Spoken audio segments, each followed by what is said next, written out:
它是未来北约最强的坦克，拥有远超同类型坦克的130毫米巨炮和强大的防御能力。它就是英国的末路坦克 W 挑战者3。为什么大兵又要说挑战者3已经走到了末路呢？这款坦克相较于挑战者2又有哪些升级呢？咱们接着往下看。106年前的9月，一种兼顾火力防御和机动性的战争兵器出现在了一战战场上。在此之前呢，时任英国海军大臣的丘吉尔主持成立了陆地战舰委员会，秘密推动这种兵器的研发，并且为了掩人耳目，还将其命名为水桂，这就是坦克的起源。时至今日，坦克仍是公认的陆战之王，但发明坦克的英国却开始考虑将全部的坦克给退役了。近些年来呢，英国陆军装甲部队的规模不断萎缩。根据《简氏防务周刊》的介绍，英国在最顶峰时期呢，拥有超过500辆挑战者2坦克，但是目前还在服役的只有200辆左右了。按照英国原来的规划，往后的英国陆军只保留2个团的坦克，也就是皇家骠骑兵团、皇家坦克团，每个团大约配备56辆坦克，其余的留作训练和备用，将省下来的资金用于支持网络作战和保障太空资产。其中最大的军工企业集团 BAE 系统公司也随即关闭了挑战者2生产线。除了资金问题之外呢，另外一个影响英国的就是如今流传的坦克无用论。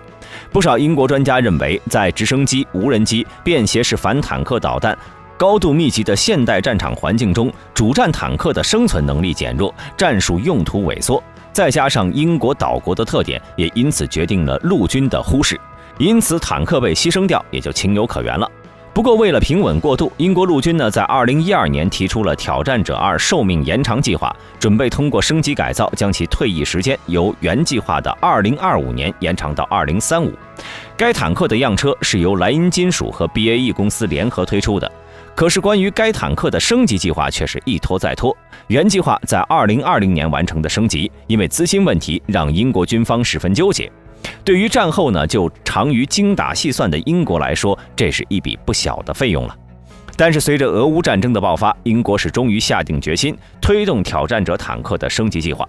因为以现在的战场局势来判断，在这个世界上似乎除了美国之外，其他国家呢想要直接跨越到无人武器和智能武器时代，都还有很长的一段路要走。当前的地面战争主力仍然是装甲力量。为此，英国陆军在今年3月宣布，将继续推进此前挑战者2型的升级计划，并在英格兰阿姆斯特朗工厂，英国还举行了新型主战坦克升级钢板的切割仪式。而这则消息呢，则意味着挑战者家族迎来了新成员，但是更有可能的是，英国的坦克发展之路就此画上了句号。这次升级改动很大，升级过后的挑战者3主战坦克将成为未来英国陆军的主力作战坦克。它相比于现任的挑战者2，威力更大，防御力更强，磨损更低，更适合未来作战环境需求。其中新坦克最主要的改进呢，是放弃了英军沿用多年的号称代表英国传统的线膛炮，改换成了世界主流的滑膛炮。与挑战者2相比，新款坦克的主炮将采用莱茵金属公司的 L55A1 型120毫米滑膛炮，这种主炮实现了与北约盟军炮弹的通用，同时该炮还可以发射威力强大的 DM63 尾翼稳定脱壳穿甲弹和 DM11 可编程高爆弹，还有着莱茵金属非常著名的防爆门保护，不但对硬目标和多用途目标的杀伤力有着大幅度的提高，还大大提高了操作员的生存能力。该炮炮管上装有热护套、抽气装置和炮口校正装置，炮身用新型的电渣重熔钢制成，炮尾闭锁机构采用新型结构，可以承受高膛压，炮管寿命为500发全装弹药，在内膛磨损量达到极限值前，不会因为材料疲劳而报废。炮尾寿命是身管寿命的10倍。除此之外呢，该坦克上还存放有42个药筒和64个弹丸的位置，每个药筒位置可以放1发脱壳穿甲弹，或者2发碎甲弹，或者发烟弹药筒，一种典型的混合储存弹药方式，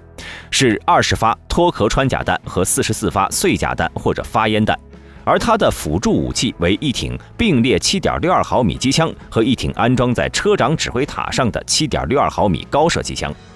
同时还换装了一套全新的瞄准具，来自阿贾克斯装甲侦察车，集成了新型红外图像仪、自动目标检测和跟踪系统，将用于识别威胁，能够为车长提供增强的昼夜瞄准能力。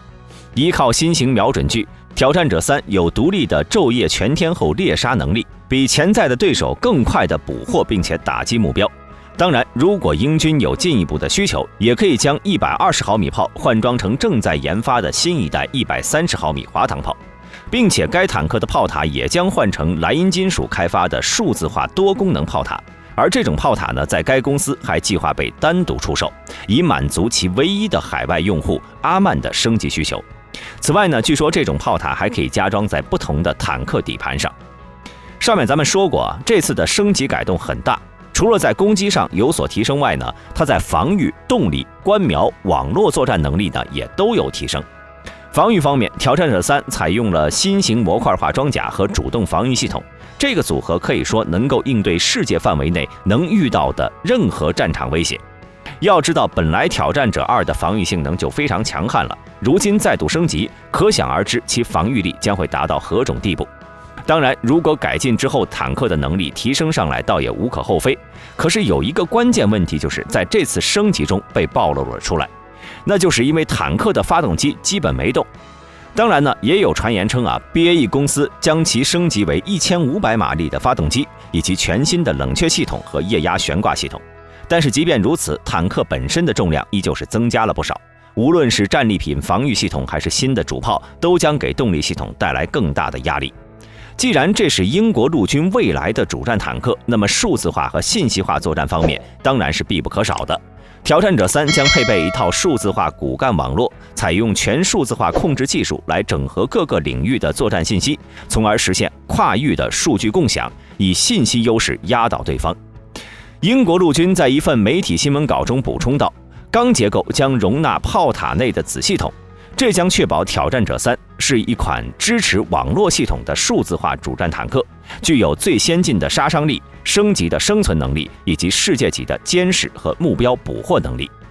根据英国陆军的说法，现役的挑战者2在1994年开始服役，曾参加了前南斯拉夫和伊拉克的作战行动，并且从没有在这些行动中损失过。目前挑战者2在英国陆军的4个装甲团中服役，分别是女王皇家骠骑兵团、国王皇家骠骑兵团、皇家坦克团和皇家威塞克斯义勇兵团。每个团呢装备56辆挑战者2，总共是224辆。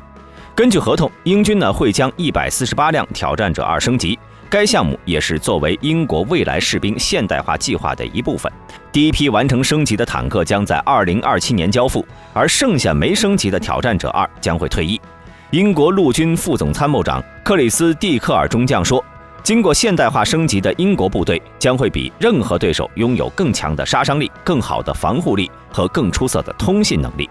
挑战者3正是这种变化的体现，它也将成为英国陆军的核心力量，其数字化开放式架构将能确保它在整个战场上的集成能力，并为车组人员提供独特的防护水平。英国媒体认为，挑战者3将会是未来战场上杀伤力和生存力最强的主战坦克，它将再次带领英国走向世界一线的水平。对于这一点呢，英国国内也有着不同的声音。早在英国最初公布挑战者3计划时，就遭到了不少防务专家的质疑，其中首当其冲的就是价格问题了。在2021年，英国宣布了一项价值8亿英镑的合同，将148辆挑战者2升级为挑战者3的标准，这归结为每辆坦克的升级费用约680万美元。这也导致了不少人认为，与其升级挑战者，还不如去购买德国的豹2呢。那么对于英国而言，豹2和挑战者3究竟谁才是最好的选择？其实大兵个人还是比较支持去升级挑战者3的。首先要英国放弃挑战者，转而购买外国的坦克，其成本和负担是非常重大的。而且买来以后呢，英国军队还要重新训练适应新坦克，包括配备车组人员以及维修人员，并且还会迫使英军放弃现有的坦克维护设施。同时，购买新型豹2坦克的价格也要明显高于挑战者3升级的成本。最重要的是，采购豹2会将使英国失去主要坦克生产国的地位。毕竟英国是发明并且第一个使用坦克作战的国家，虽然说如今有些没落了，但是毕竟瘦死的骆驼比马大，最起码英国还是有自己的生产能力的。而采购豹2也就意味着英国国内的坦克制造工业将就此没落。单从这一点考虑呢，升级挑战者还是非常有必要的。不过关于挑战者3升级计划呢，仍然是充满了变数。根据乌克兰国防部称，俄罗斯军方在冲突爆发后的前17天损失了2927辆主战坦克中的389辆，而随着英国陆军将主战坦克装备数量从227减少到148，使不少人认为，如果英国卷入到乌克兰冲突类似强度的军事行动，英军呢很可能很快就会损失到所有的坦克，因为英国并没有备用的坦克对其进行补充。相比之下呢，上世纪80年代，英国陆军还是装备了大约900辆主战坦克的，这也使得英国皇家装甲兵团被人称之为一次性部队。